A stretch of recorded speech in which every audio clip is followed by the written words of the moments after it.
Hey, brother John, this is Joe. Man, I am so sorry. I'm really late getting this to you. I spent a ton of hours working on this overnight. Man, I guess the day or two after you sent it. Then I had my wife look too, just to kind of get a 100% Spanish person's view. And there's a couple ways you can say some of the things that are being said. But for the Mexican clientele, there's some things that I would make sure that you do. Like, here, this word fase, that tends to lend to the word phase. But the real word is stage, right? During the stage of renovation, because that's what you say in English. And then you also say it down here. And where is it at? There's a word right there called etapa. Etapa is actually the word stage. So you're talking about reno, but see, you keep abbreviating it, or somebody does. So you kind of can't do that because you need to do, the renovación, right? So I read everything through several times contextually, went back and forth to English. It looks like someone just directly transliterated it, and some of that doesn't work, but that's okay. What's there will work. But I would make sure to change that to etapa. That's really the only thing. There's a couple of ways to say.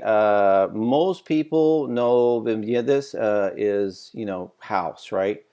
But sus casas, right? So what you're saying is to the agent. Remember, you're talking to the agent here that you can advertise, this means houses, right?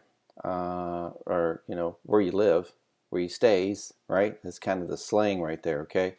So you can advertise your houses, and the word there would probably be more appropriate for casas, but the Mexican group, they're going to know that word. So it's cool, but, there's a couple things. And then a valor completo, right? A valor máximo, right? So completo means this is my total. Valor total means that's all of it. That's the full price. Valor máximo means, the most value.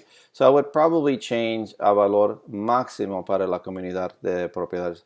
So yeah, I like where you're going. There was just a couple of, I think, syntaxes, if you will, in Spanish of who am I talking to. In this case, you're talking to the agent, and you want to make sure that that's right. But this one here needs to be changed to etapa, like you got it in other places.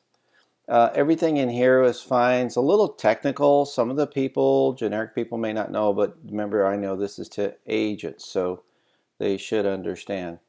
Um, like where it's going, man. I'm just so sorry it took me this long.